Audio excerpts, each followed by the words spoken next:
오늘 미국 주시장 3대 지수 보합입니다. 장중 흐름을 보면 초반부에는 들려서 시작했다가 이제 중반 지나면서 초중반 지나면서 이제 하락하면서 끝났고요. 섹터를 놓고 보면 혼합대 혼재대에서 움직이고 있습니다. 이제 아래로 세차게 내려오던 그런 부분이 일단 눈치 보기로 약간 터닝한 것 같고, 미국의 연준 발언 이사들의 발언이 점점 매파적 발언들로 계속 이어지고 있어서 시장은 못 들리고 있어요. 근데 미국 경제 지표는 보면 여기 보시면 내구재 주문, 코어 내구재 주문 같은 경우에는 뭐 전월 대비 계속 비슷한 수를 움직이고 있고 예측치만큼 나왔고, 전체 내구재 주문을 놓고 보면 감소되긴 하지만 예측치보다는 적게 줄었고요. 특이하게도 주택 판매가 좀 요번에 강하게 나왔습니다. 여기 보시면 전월 대비 28.8% 늘어났어요. 주택 판매가 전월 53만 2천 건이었는데 이번에 68만 5천 건. 그렇다고 주택가격이 반등하는 거냐? 그렇지는 않다고 봐야 될 것 같아요. 주택가격 지수는 전년 동기 대비 13.9% 늘었거든요. 전월에는 16.3 늘었는데, 그러니까 약간 전년 동기 대비 그 상승도가 떨어지고 있는 거죠. 주택 가격이. 그런데 전월 대비 0.6 줄었어요. 그래서 처음으로 주택 가격이 하락하는 조짐을 보였습니다. 미국이. 모기지금리도 높고 상당히 많은 부분 주택 매매가 이루어졌기 때문에 이제 정점을 치고 주택 시장이 꺾이는 게 아닌가 이런 생각을 하게 되고, 하나를 더 보면 이게 코스타 그룹에 있는 이거 미국 겁니다. 그냥 보기 편하게 제가 한글로 다 번역해 놨거든요. 그래서 이제 계속 20개월 연속 늘어났는데 7월 달에 0.1 감소했다 이렇게 얘기가 나오고 있는 거예요. 이거는 전년 동기 대비 렌트비 증가율 도시거든요, 다. 그래서 계속 증가 추세를 보여왔는데 이건 전월비예요. 근데 전월비 계속 이제 이게 일정 부분 증가 추세를 전년 동기하고 전월비 다 보였는데 최근 들어서 이제 8월 달 보면 전월비 증가 추세가 이렇게 감소한 쪽이 훨씬 더 많다. 그래서 결과적으로는 또 한 가지 이제 봐야 될 게 이거 보면 전년 동기 대비 증가율이 감소하는 속도는 7월 말에 8.4 정도를 전년 동기 대비 증가했는데 8월엔 7.1로 전년 동기 대비가 하락해서 결과적으로는 요구하는 임대료의 증가 수준이 눈에 띄게, 그러니까 하락 수준이 눈에 띄게 빨라졌다 이렇게 표현이 된 겁니다. 이 해석이 약간씩 이상한데, 그래서 주택가하고 임대료 놓고 보면 이제 CPI의 주택 부분은 이제 향후에 물가를 좀 진정시키는 방향으로 움직일 수 있겠다라는 생각을 할 수가 있어요. 물론 얘가 당장 어떤 눈에 띄는 어떤 것을 보이진 못할 겁니다. 다만 이런 지표들이 나오게 되면 연준이 내년도 금리 인상 속도에 대해서 감안을 할 수 있고, 물론 지표를 확인하고 감안하겠죠.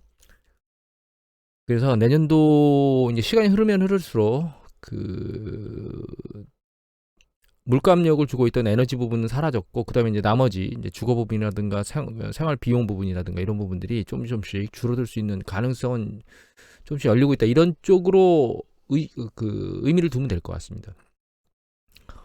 그리고 경제 지표 중에서 좀 특이한 거는 여기 보시면 특이한 건 아니고요. 여기 컨퍼런스 보드가 나왔죠. 소비자 심리 지수. 이 소비자 심리 죄송합니다. 이 소비자 심리 지수를 보면 2달 연속 상승했습니다. 여기 보시면 심리 지수가 바닥을 찍고 7월에 그다음에 2달 연속 상승했죠. 우리나라도 비슷한 패턴입니다. 이거 미국의 우리나라 소비자 동향이거든요. 27일 날 발표한, 이것도 이제 바닥을 치고 7월에 7월에 바닥을 치고 8, 9월 달에 올라오고 있습니다. 그래서 조금씩 위축되고 있던 부분이 좀 나아지고 있긴 한데, 수출 증가율은 그렇게 좋게 나오지는 않고 있거든요. 그래서 전체적으로 큰 틀로 좋은 방향으로 다 흘러가고 있느냐? 그렇진 않아요.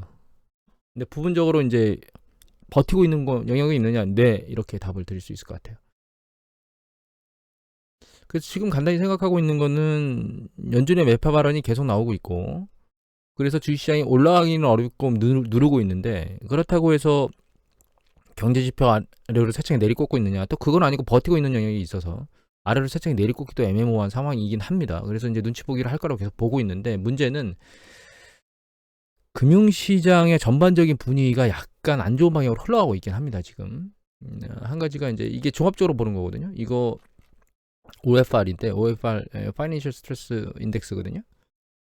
Financial Research.gov에 나오는 건데 여기 보시면 이게 이제 전체 신용이나 주식이라든가 혹은 펀딩 자금 동향이라든가 혹은 안전자산 그다음에 그 변동성 그리고 이거는 뭐 이머징 섹터 국가별로 다 나눠져서 움직이는 건데 보면 추세적으로 다 국가별로도 다 올라가고 있고 그다음에 시장별로도 다 올라가고 있어요. 그래서 아직 꺾이고 있는 모습이 안 보이고 있기 때문에 불안정성의 변동성은 계속 유지되고 있다 이렇게 봐야 될 것 같고 또 한 가지는 이거 보시면 얘는 월드 가버먼트 본즈의 데이터입니다. 일본의 5년 CDS 프리미엄이거든요. 여기 보시면 움직임이 없죠. 움직임이 없는데 얘는 영국입니다. 영국은 지금 급등하고 있죠.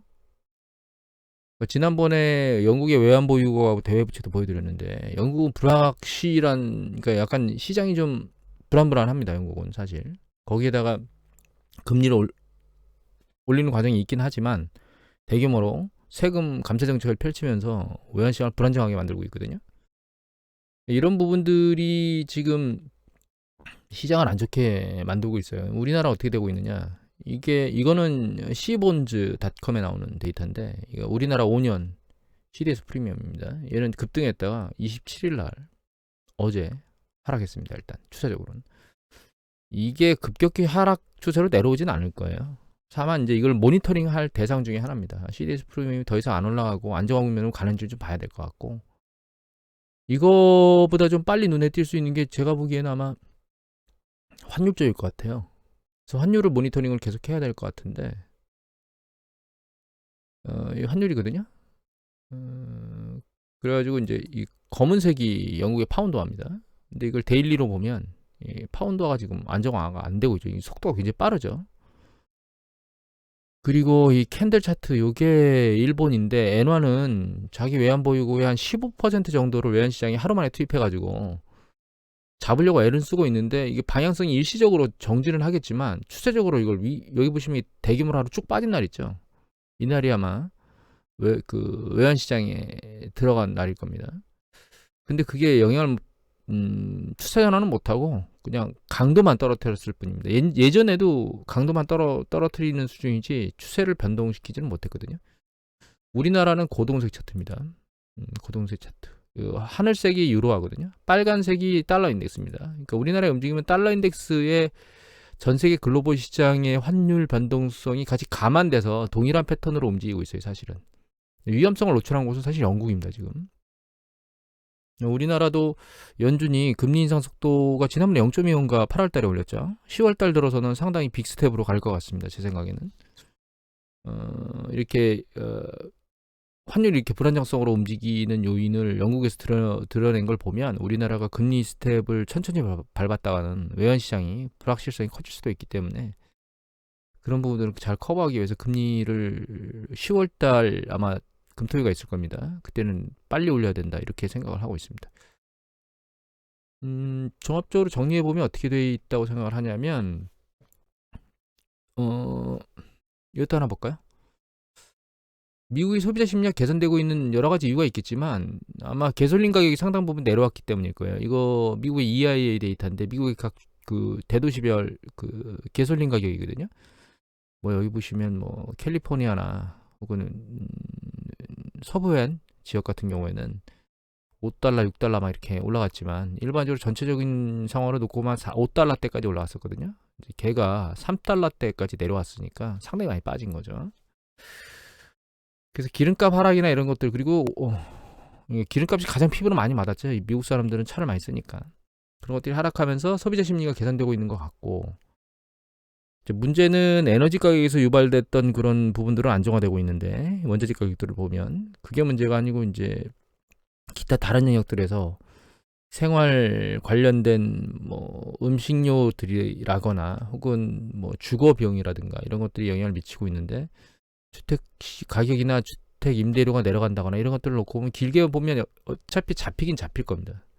다만 그때까지 강렬하게 금리를 올리겠다고 하는 것 시장을 짓누르고 있다고 봐야 될 것 같고 오히려 긍정적인 지표가 나오는 것들, 경제적 지표가 나오는 것들이 연준 의사들한테는 그런 생각을 하게 만들겠죠. 이거 잘못해서 까딱해가지고 물가 이렇게까지 밀려올 때까지 아무 짓도 못했다고 욕을 먹고 있는데, 지금 상황에서 경제가 버텨주는 상황에서 금리를 빨리 올려서 물가를 잡지 않으면 나중에는 손쓸 수 없는 상황이 될 수도 있겠다라는 생각 때문에 금리를 계속 매파적으로 올릴 거라는 생각을 하고 있습니다.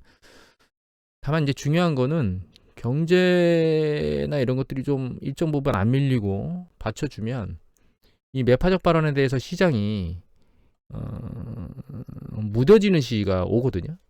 그 시기가 언제 오느냐가 포인트일 것 같고요. 다만 그 시기 안에 그 과정 중에 이런 어떤 금융시장의 불안정성이 좀 안정화돼야 됩니다. 모니터링은 계속 강화해서 움직여야 될 것 같고, 일단은 하락 강도에 대한 부분은 진정세가 돼 있는 것 같고, 그 부분이 다음 달 10월에 CPI 물가 상승률 나올 때 또 한번 방향성을 잡지 않을까, 이런 생각을 하고 있습니다. 오늘은 이것을 마치도록 하겠습니다.